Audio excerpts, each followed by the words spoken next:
hello.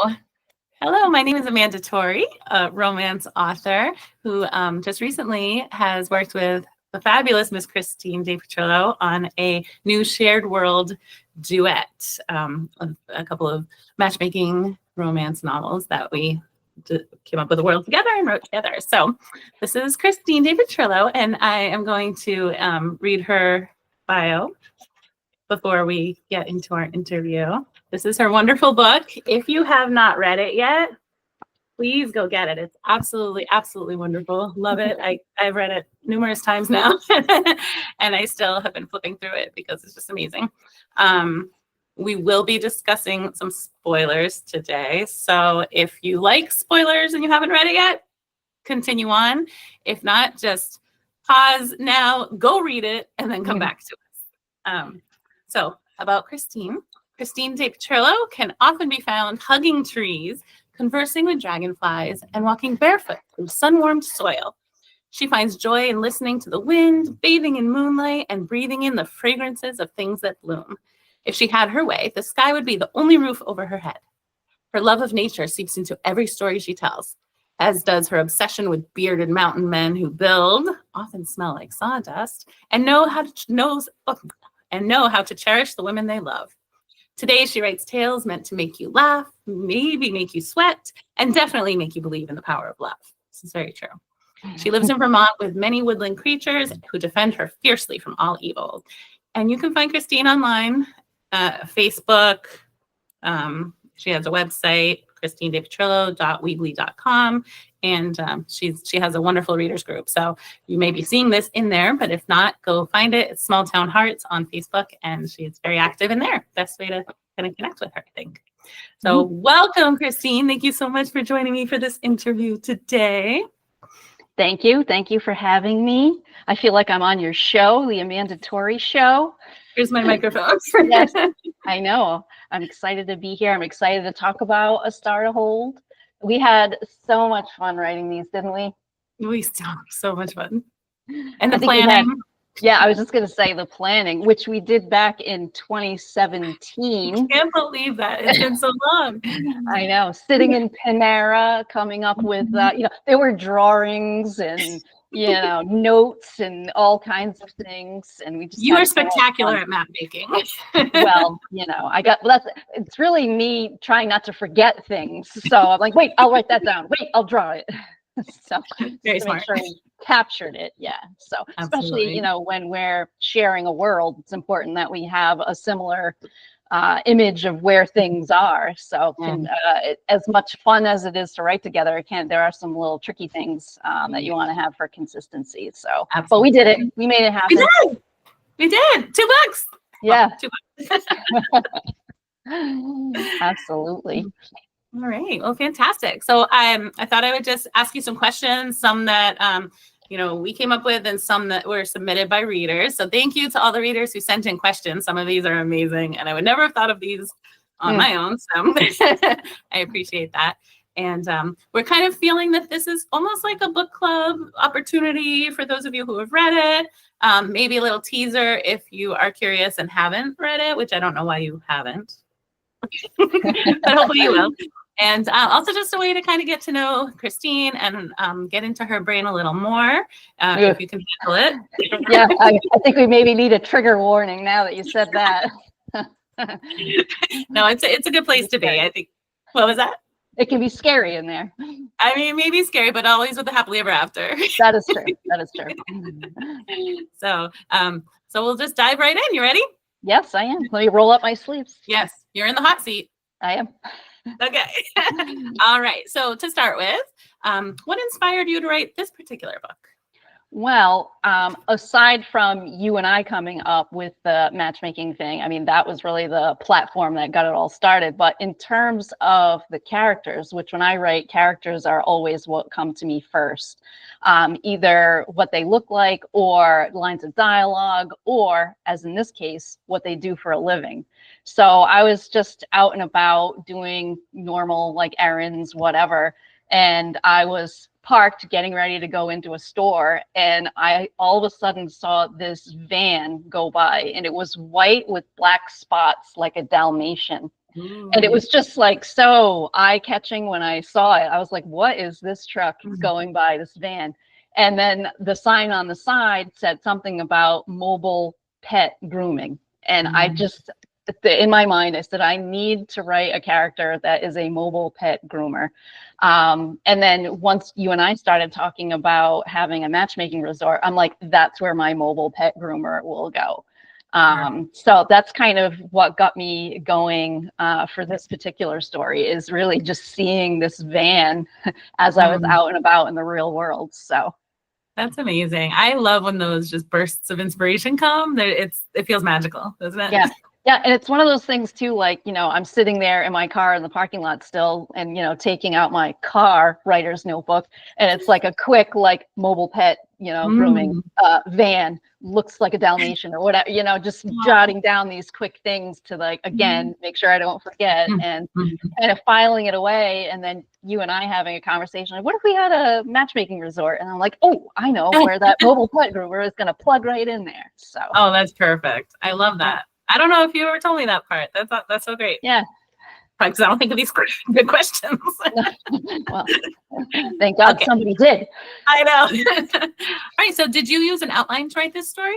Yes. I'm, as Amanda well knows, I'm type A plus. So I did use an outline in which I have a little chart that just kind of has like a scene notes that go along. And there are kinds of things like, opening image, catalyst, call to adventure, those kind of like beats that I just plan for. And then of course that last one is always like, what's the happily ever after going to be? Because I know that that's eventually where we're going to go, end up. So those boxes just have kind of quick notes, and I have notes on the characters and their family histories, in case, the family, usually my books have family members are involved. So, or friends, those kinds of things. I put in the tropes that I'm trying to incorporate, those kinds of things. Now, that being said, while I am all super type A with my neat little cute outline, I almost always stray from that outline. So there'll be something as I'm going along and I learn about the characters a little bit more where I'm like, oh, instead of this, let's do this. Now, I'm not so type A as where I will go and like rewrite the whole outline, but what I might do is like highlight certain things, and those highlights tell me that, no, I didn't do that, or I did this instead, just like real quick. But I do find that with the outline, it allows me to sit down and get writing right away, because I'm not trying to figure out so much, because the figuring has sort of been done. So it kind of keeps my flow going.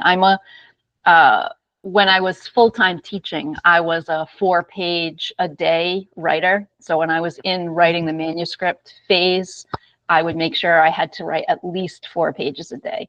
Now that I'm not teaching, that number is a little bit higher. So just kind of keep it rolling along. But that outline lets me keep it rolling along. If I don't know what's happening next, I sort of sit there and then I start thinking like, oh, well, maybe I should clean the entire house with a toothbrush or something. I get into those. All my coffee mugs need dusting right now. So it ends up being that sort of a thing. So with the outline, I feel like the outline holds me to it. Like, here, you've got work to do. It says so on this outline. So. I really just want to be you when I grow up. Like, I am so far from type A, but I'm a wannabe type A. I'm just like way too scattered. But see, I would like to offhand some of that type A, because I think, I miss out on the whimsy that you're so great at. So, somehow we need to merge and rub off on each other. So that's why this is a good partnership, I think. Yeah. Absolutely. Well, I love hanging out with you, because you do just like, I just love everything about you. So this question is not on my list of questions, but and it might catch you a little off guard. Oh no. Some math. Did you not hear the type A part? What are you doing? I'm throwing a little whimsy in here. Oh no. You've written a huge amount of books. Do you have a number for us? At this point, I mean, I think it's over 30. Okay, so if you have not read Christine yet, you have so much to binge. You have so much. You do. And have you used outlines all since the beginning of time, or is this something since the beginning of time? Yes. Yep. Outlines for all of them. Good. Okay. Because I used to like try to pants it, and now I definitely use outlines, but maybe not as organized. If I'm writing a novella, that might be a bit looser. Because novellas, I find that's me trying to be whimsical. That's me trying to be like, let me just sit down and write this thing. And so I might start out a little formless, but as I get going, you know, and I see a couple pages in where it goes, then I'm like, I got to stop and, you know, chart this out a little bit now. So I think it definitely makes the process easier. So. And it works because your books are amazing. So moving on, which character in this book do you relate to the most and why? Oh, definitely Ella. Ella and the accusation that she's not edgy enough.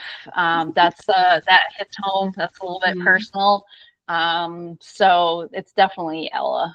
And I mean, the same thing in terms of her job. Like, who wouldn't love to be a mobile pet groomer? I mean, not to my dog, but to dogs that have some sort of manners, unlike mine. But anyway, so yeah, definitely Ella. I feel Ella, she's got a whole life plan that she thinks is, you know, about to go the way that she's always dreamed it would go. And that's definitely, you know, again, being an outliner, being a planner, you know, I'm always having a vision. And then, you know, to have Ella get thrown off course the way that she does, I just really sympathize with her. Yeah. Yes. And you share a love of German Shepherds. That's true too. Yes. Yeah. So she's got the all white German Shepherd. I had an all black one. Now I have an all brown one. So yeah, German Shepherds definitely have a place in my heart, as crazy as they are. Absolutely. We really brought that German Shepherd to life. Just love Casey. Well, Ella's German Shepherd, Casey, is like the dream dog. It's the dog I keep wishing my German Shepherd was. So keep the hope alive. See. Well, that's the balance you seek. Yeah. For as much chaos as I'm like, no, I don't want that. He brings it in. So there you go. Yeah. Whimsy approved. Definitely. Okay. How is this book different from others you've written? Well, the main difference is that this one doesn't have any spicy scenes on the page, but I do believe that tension is there, the flirty banter is there, definitely the two characters wanting the spice is there, but that's really the major difference. And I have to say, it was refreshing to not have to worry about writing those scenes in my outlines when I do outline. So way back in the day, my grandmother and I used to watch Days of Our Lives together. And then when I was like in college or working and I wouldn't be able to watch it, her and I would kind of get together and she would tell me, you know, what's going on with everybody and like keep me up to speed. But whenever there was, you know, some sexy times, she would call it a session. She's like, well, you know, so-and-so and so-and-so, you know, they had a session. And so like in my outlines to this day, I just write session here. And so like every periodically, so like I have those beats in there. So for all the spicy books, you know, I have a session. So this one didn't have any sessions that were, you know, all spelled out. So that kind of made it different. But like I said, it was refreshing to write this and really to focus on, you know, the characters and the emotions and what brought them together. So I will say, like, I typically always read kind of more steamy romances and have written steamier romances, but this, I didn't notice it missing. You know what I mean? Like because all the stuff that I read romance for it's there. It's all there. It's that attraction. It's the, you know, the feelings, like all the emotion was just really there. And there was so much tension where you're like, oh, I mean, if, you know, you're waiting for that, but it's like the light touch or like the kiss. So the payoff is the same as if they were, you know, having a full session. Yeah. It was good to not have to find creative ways to describe the session. That's always like, have I said this before? Have I described it in this way before? Yeah. So and that's where are the bloody parts. Yes. Yeah. What's going where and when, and is it physically possible? Yes. And I also think, you know, it is kind of nice to have that palate cleanser sometimes, you know, like even people who really like the spicier books, you know, sometimes you get too much for a while and you need to reset and then, you know, go back to the other stuff, you know, like it's all good, it's all wonderful, but you know, it was really nice, you know, to read something that was just sort of anticipatory. Yeah, that's a good word for it. Yeah, definitely. Okay, now this one, this question is from me because I really need to bring up this, the magazine photo shoot with the shirtless Brody on the ranch, because of course, as we know who have read it, Brody is a Hollywood star and a very, very, very attractive one. When you kind of designed this scene, were you channeling like a particular celebrity? Was there somebody, have you seen like a photo shoot with a shirtless man on a ranch that kind of inspired you? Was there any particular celebrity crush that you may have that inspired you when you were writing Brody as this Hollywood superstar? Good question. So the idea for that magazine shoot, so obviously I needed a way to sort of remind Ella of Brody in a physical sense. Obviously he was on her mind, but I wanted something like out and about where she would be reminded of him and like kind of take it as a sign that like, you know, like she loves him. So the idea for the magazine shoot article was, again, one of those things where I'm out and about, I'm in the grocery store and, you know, I'm waiting to unload my cart and I'm looking at the magazines that are, you know, on display there, and bing, right in my head, I was like, oh yeah, that could be a magazine article. He's a movie star. It's perfect. He's gonna be in the tabloids. Let's do this. So the ranch idea, no idea really where that came from, because there's nothing in this book. Neither of them are ranchers. There's nothing. I think I probably maybe channeled a little bit of my Vermontish kind of heroes, although, you know, ranch is different than a mountain man. But you know, maybe I was watching something on TV that was ranch. I mean, you can't go wrong with a ranch cowboy hat type. I mean, he gets his shirt off. So, yeah, exactly. Yeah. And I guess I just had this image. Yeah, I just had this image too of, you know, that fence post in the back, you know, one leg up kind of, you know, and the hat on. So it just all sort of worked. In terms of like a real actor inspiration, I think I might say, I mean, I'm a big Hallmark movie fan. I watch those, the Christmas ones in particular, religiously. I'm taking the summer off. Usually I'll even watch the Christmas in July ones, but I haven't this summer. But there's a actor, Ryan Pavey, who's dark-haired, lighter eyes. The thing on him that gets me is a voice. He's got a nice deep voice. Like if he could narrate books, I would send him this book in a second if he did that. If you're watching, yeah, you want to be part. Yeah, Ryan, dear, if you're watching this, really, you need to narrate this book. So I think that might be sort of who I was channeling a little bit there. And it's not the first time that I've channeled him. My book Starlight, in fact, that has a cartoon illustrated image, and if you look at the illustrated image of that, sort of looks like him. So he's always kind of back there. Whenever I have like a dark-haired hero, it's kind of like, oh, let me look at some pictures of Brian Pavey just for inspiration's sake. Of course. Mean, it's work. It really is. It's research. So yeah, you have to look at the handsome man. It's just part of the job. Yeah, it is. I do it for the readers, really. Yeah, I know you don't really get anything out of it. It's just no. Yeah. It's just another thing on the to-do list. I know. Check that off. Maybe a couple times. I don't know. Yeah. You get it. You understand. I totally get it. Oh, now this one, the puppies at Breezy Palms on Tuesdays. Like we all need this in our lives, right? Like this. What inspired this detail? And well, yeah, I mean, just one German Shepherd and a couple of dogs that she grooms in her van was just not enough for me. I said, you know, when in doubt, add puppies. You know, it's like when you're writing suspense and you get to that, you know, I've heard authors say like they get to a spot and they're like, I don't know what happens next. And it's like a gunshot is heard, you know. So for me, it's like, let's add puppies. Yeah, that's what happens for me. So the puppies as therapy thing stems back again from when I was teaching. We used to have a Good Citizen dog, a Burmese mountain dog that used to come in, and I was always amazed. First of all, this dog's behavior, again, like so wonderful. But that dog always knew which kids needed a little extra loving. And so I'm a big believer in like pet therapy kinds of things. So, and it also set up Brody's brother, Danny, to be super accepting of Ella. because she's so much related to dogs. So that kind of created a link for him to accept her. Because I mean, Brody and Danny are super close. So in my mind, as I was writing, there was a little concern of like, what would Danny's reaction be if Brody now wants to bring a woman into this mix? And it kind of struck me that if he already has this love of dogs, to bring Ella with a dog in would be a good merge. So that's so smart. So much goes into the writing process. I don't know if people understand like the depths that you have to go through. Yeah. But also, may I suggest a sequel could perhaps be a puppy to hold? Oh, that's a good idea. Yeah, a puppy to hug. Yeah, all right. Wait, I need gotta get my writing notebook. Yep, write it down. Write it down.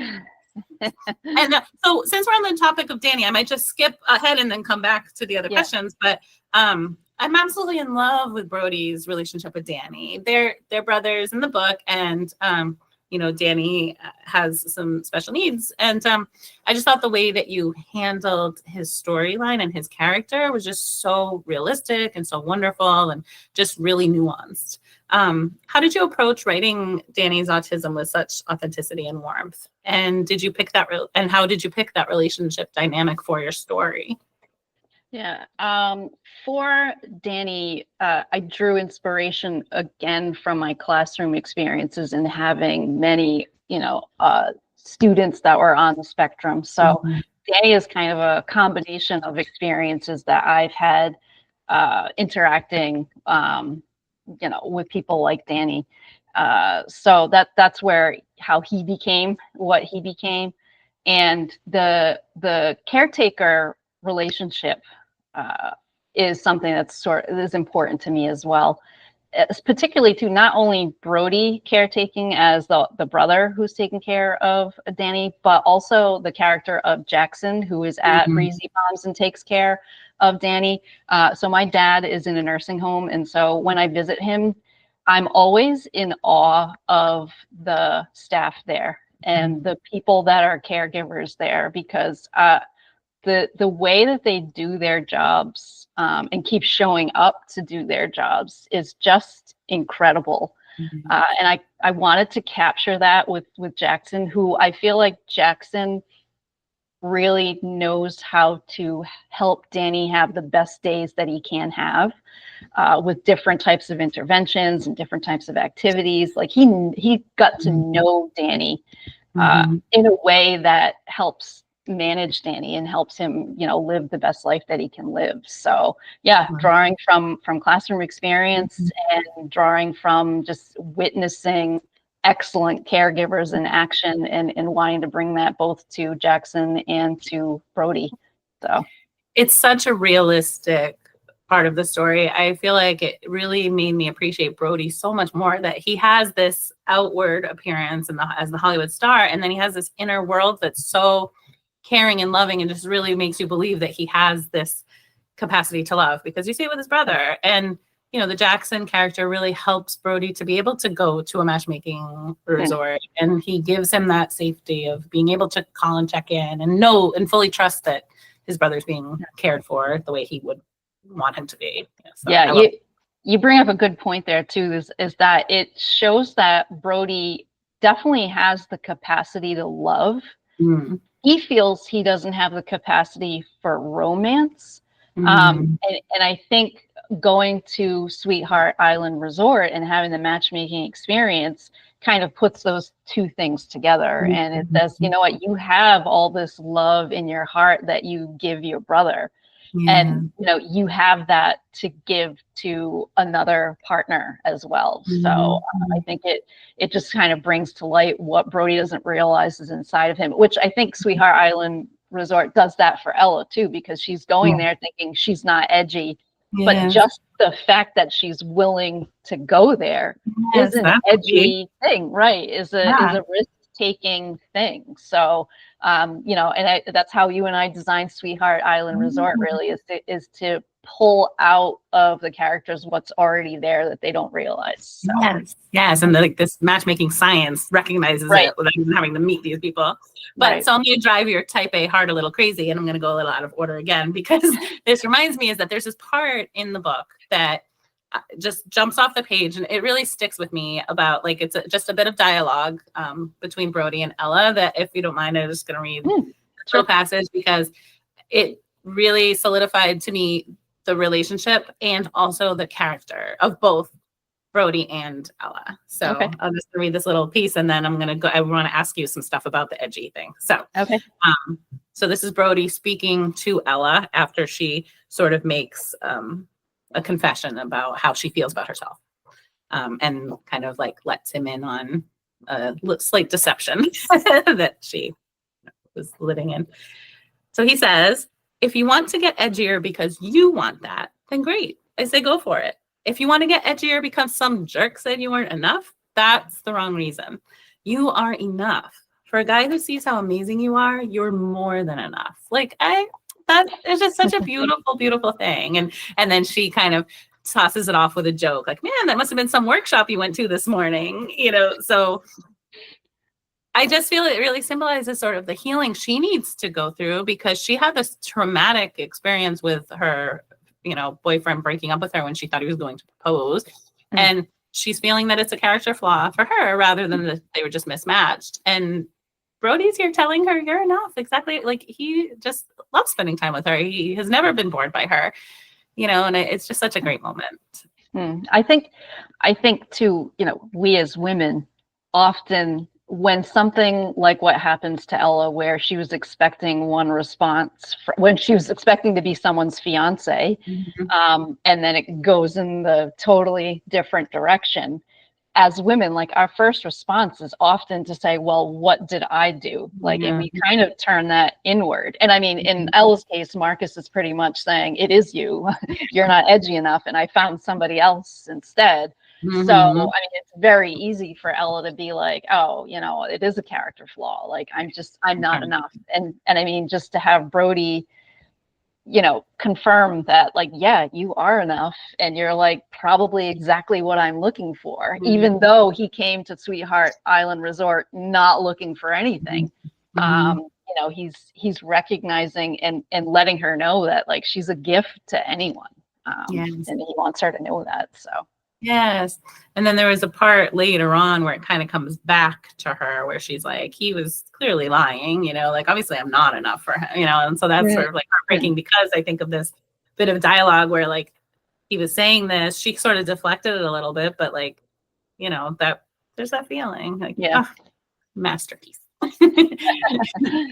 So going back to the concept of being edgy versus being yourself, I think that's just so relatable. What message did you want readers to take away about authenticity in relationships?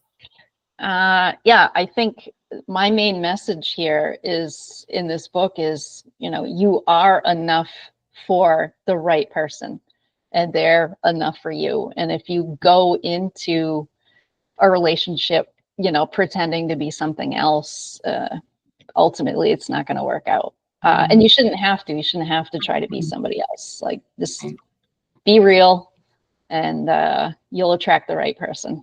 Yeah, I love that. That's such an important message. And why can't Sweetheart Island Matchmaking Resort be real? Yeah, no, I know. Yeah, it certainly would make dating a lot easier. That's for sure. That's for sure.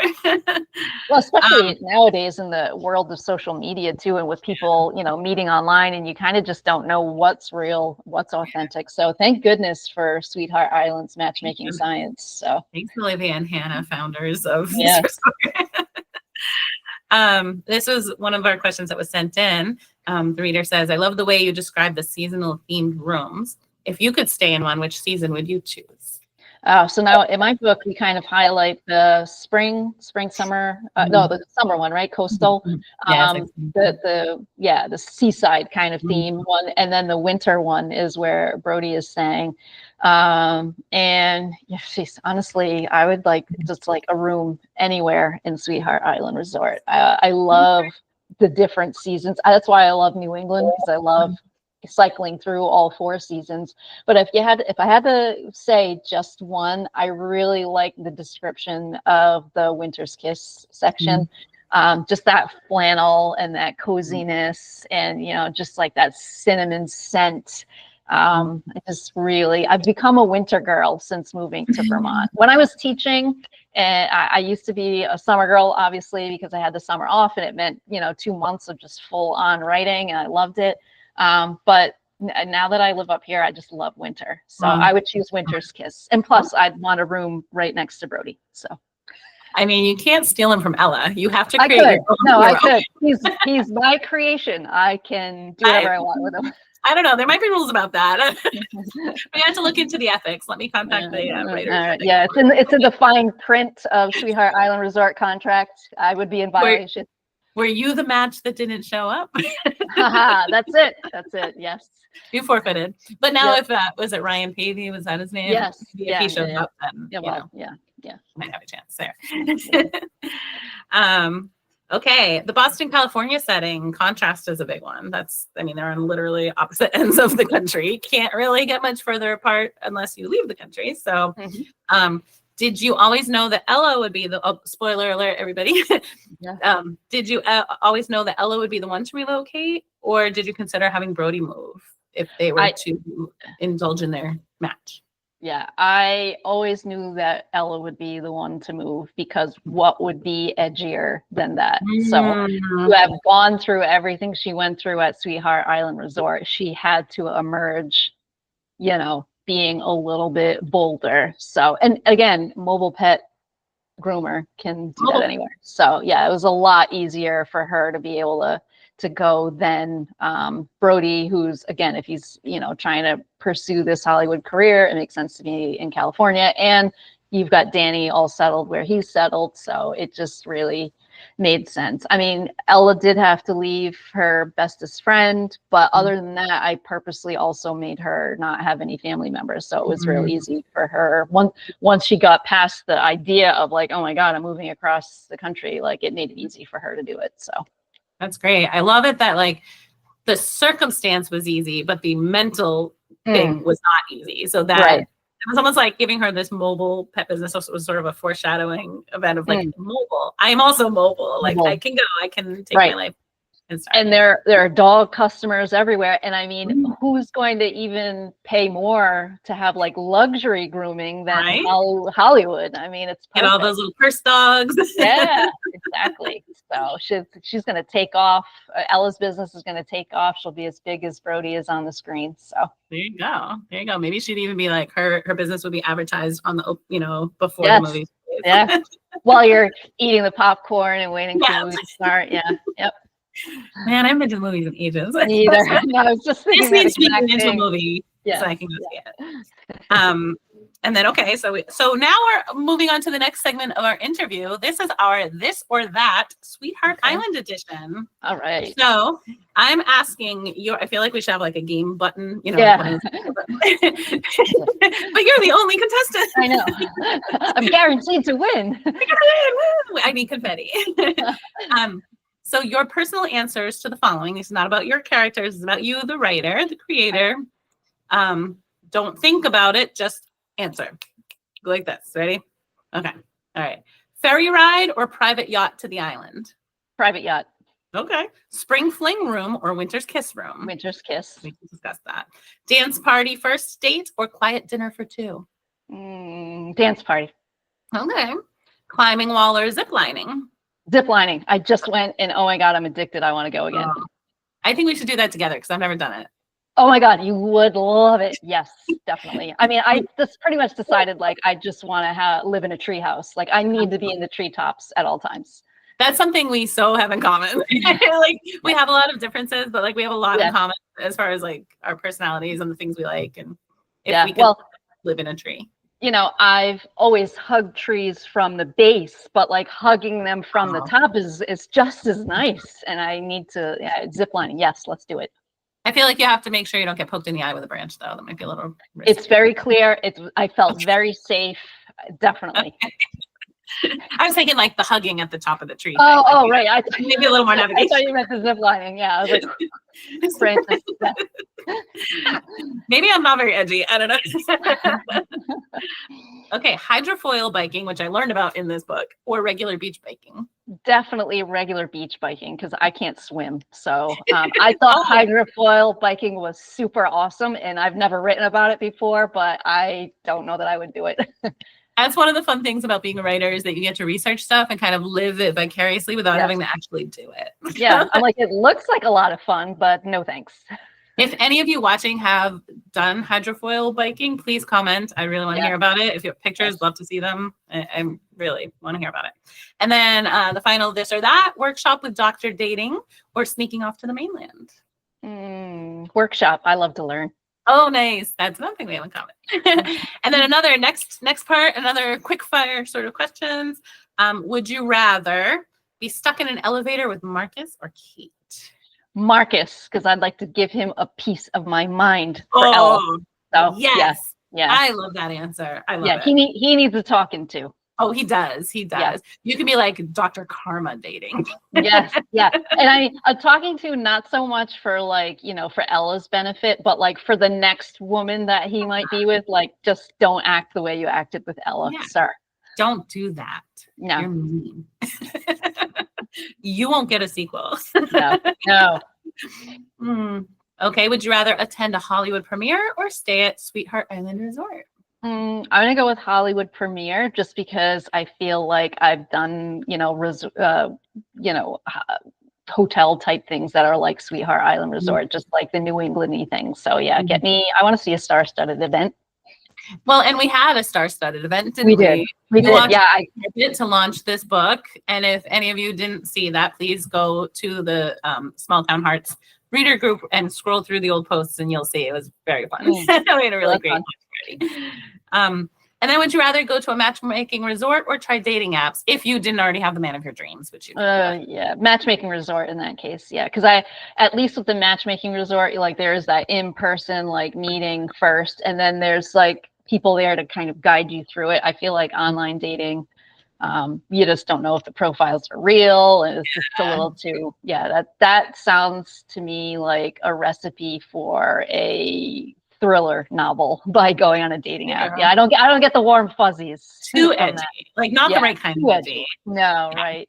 Like if you have to turn your tracking on your phone for your girlfriends. Not as fun. No. But Olivia and Hannah vet the people that come to the island really well. So you know, our characters can feel very confident in there. Yes, safe.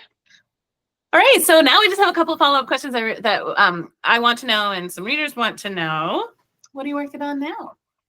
Well, I do have a release coming out at the end of this month called In the Company of Coffee. You already got the paperback. I do, yes. And this book is also kind of different from the other things that I've written because this is a historical fiction.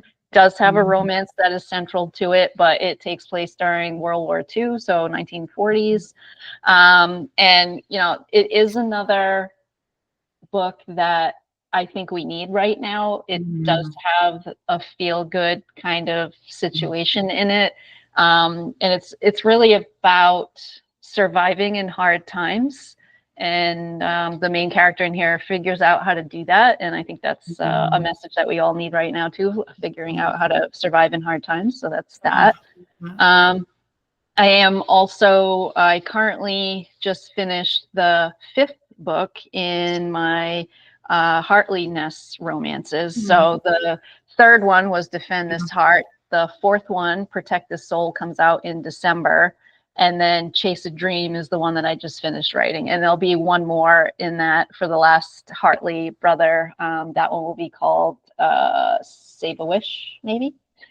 I don't know. We'll see. We'll see how that goes. So that's kind of, and I've been writing a lot of poetry too, just nature poetry, inspirational poetry, just kind of things that come to me. In fact, in the manuscript that I just finished, there's some poetry woven through that. So kind of bringing those kinds of things together, the romance novel and some poetry in there. So so those are the things that I'm working on. Well, that's awesome. I love that. And you share your poetry on Substack, do you not? I do, yes. Yep. So readers, go find your poetry. Very good. And what are you reading right now? Right now, I just finished a book by Serena Bowen called The 5-Year Lie, which actually is a little bit of a diversion from what she normally writes too. This was like a psychological thriller type book, which is a diversion from what I normally read too. But I did enjoy it. Yeah, I don't know. Yeah, I feel like I'm, a person like just sort of transforming a little bit right now. So I kind of just been reading different things, doing some different things. So that I finished that. That was a great book. And right now I'm actually reading a book about Mary Magdalene. So yeah, so getting a little bit of feminine energy from that. So yeah, almost done with it. So really enjoying it too. So that's amazing. I just saw a video about Mary Magdalene this morning, and they were talking about like the divine feminine. yeah. It's something about the divine feminine is very important right now. I can't quite put my finger on it, but yeah, nice. I love that. All right, and who are some of your favorite authors? Oh, okay. Well, Serena Bowen. I love all of her stuff. No, she's one of those, whatever she writes, I'm going to try to read it. Nice. Claire Kingsley, love her, love all of her books too. The Miles family saga is great. Again, I love books that go through a family. Obviously, it's, what I write as well. So Lucy Score, loved her last series that had the 3 books there, the Knock 'Em Out series. Yeah, those are some of my top 3 in fiction. Nonfiction, I'm always all over the place. So whatever interests. Yeah, that's definitely, by topic or whatever grabs me. Or if somebody else says, "Oh, I just read this great book about, Mary Magdalene," I'm like, "Oh, okay, I'll read that too." So yeah. Nice, very cool. I love that. And of course, at the top of the list is Amanda Torrey books, of course. Oh, well, thank you. So yes, definitely. Yeah, and I mean, guys, seriously, I mean, you need to read A Heart to Find, because it is such a great couple to further experience Sweetheart Island Resort. It's so cute, warm fuzzies all over the place. It's so, I mean, it just made me want to pack my bags and go to Sweetheart Island Resort on the spot. Awesome. So, thank you. And I've always loved your Healing Springs series. That's always been one of my favorites. Blew through that series. Loved every single one of those books. Thank you. I think that's actually how we became friends, because we were in a writing group together, and you came up to me one time and you were like, "Oh, I read Not About You. I really loved it." And I was like, "Oh my gosh, she noticed me," because I just thought you were like a cool kid in the writing club, the writing group. Talk about illusions, thinking I was the cool kid there. And here I am just going up to you like fangirling out of nowhere because I'm awkward and don't know how to make friends. You're not at all. Oh my gosh. Yeah. No, I was like, "Oh my gosh, she read my book and she said she liked it." And I'm like, "I love your books." And so, yeah. And then we found out we sort of write very similarly, and our books are kind of, even though we didn't know each other when we first started writing those books, we do sort of have. So I think people who read one would love the other. So. Yeah, absolutely. Yeah, definitely a crossover kind of feelings in our books for sure. Yeah. Well, so thank you so much for this interview. I always have so much fun talking to you, but now we get to share our conversation publicly, which is kind of fun. And I just want to say to all of you readers out there who may be watching this, who may be looking for somebody new to read, who may have read maybe this is your first Christine DePetrillo book, or maybe you've read all of her books. Just really keep her on your radar, because I can't say enough how wonderful her books are. And this book in particular just really struck me. I don't know. I love all of her books that I've read. And, it's just so much fun. I feel like we're in a time right now where I don't want to read stuff that's stressful. I don't want to read things that are going to make me too, I don't want my heart to pound too fast because of enough of that, but this is just enough. It's a steady rhythm. It's warm. It's hopeful. It's kind. It's just beautiful. It's really the characters, even though there are things that happen, there's conflict, there's angst, but it's not heartbreaking. I mean, there are times when I feel like my heart is breaking a little bit, and I'm like, "Oh, we gotta work this out." But there are puppies, so it's okay. There are wonderful side characters. The friendships are amazing. We didn't get to discuss the best friends, but that was such a great relationship. And the best friend too was named after someone that's in our Small Town Hearts reader group. Yes, had run a contest I feel so bad that she had to wait so long for us to publish these books since we wrote them, and started Did she talking remember about that she won the contest? Yeah, I had to be like, hi, remember when you won that contest? Well, this is the book, here you are, But yeah, I always have fun writing the best friends too, because often it's the best friend or, the close sibling who's like to the main character, like, wake up, like, don't you see what's happening here? Yeah. Like, get it together, They have that So insight. I think, I think we all need that person who's like, get it together, So. Well, and there's the scene when Ella is going rock climbing, and like the person she pictures at the top is her best friend. She's like, I can make it. I can just I can see my friend. She's like pulling me up there. She's encouraging me. So even though I just think that spoke to the strength of that friendship, that even though she's not there, she's there in her mind and in her heart. And it's not always like, oh, let me impress this guy. It's like, I'm in survival mode right now. And it's my best friend that is like there for me mentally, So. You got to turn to the sisterhood in those kinds of times. Yes. The feminine energy, the divine feminine energy. Look at that. Look at us coming full circle. Yep. So, well, all I can say is like, I can't wait till it's my turn to interview you. Oh, I'll be in the hot seat. That's right. I think I like being on this side of it better. You did a fantastic job. You did a fantastic job. So, I mean, I think you may, I think you might have a late night show in your future. I don't know. Hey, I've heard there's some openings. Yeah. True. True.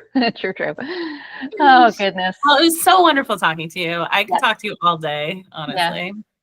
But so readers, pop in some if you have other questions that we didn't get to ask. If there's anything you want to share, your favorite parts of this book, what you hope for. Right now we wrote these as just kind of a duet. But there's a possibility we might write more. We'll see. We'll kind of see. We're each working on different things too. So, but we love to read it. We left the doors of Sweetheart Island Resort open just in case. They're open. Now, will we walk through them? We'll see. But you guys have to go read these books because without readers, there are no books. Right. So that's right. we want you to join this beautiful movement of the Matchmaking Resort. And we look forward to connecting with you. Go join Small Town Hearts. Sign up for Christine's newsletter. You'll get all her information. Follow her wherever you can follow authors. BookBub, Facebook, all those wonderful places. And we would love to interact with you. So we're very hands-on authors. We like to connect with readers. That's our favorite part, So we just love talking about books and stories and trees and puppies and everything. Absolutely. And maybe if we're nice, Christine will share some puppy pictures with us. Maybe. We'll see. Well, thanks so much, everybody, for joining us. And Christine, thank you for an amazing interview. That was so much fun. Thank you. Bye.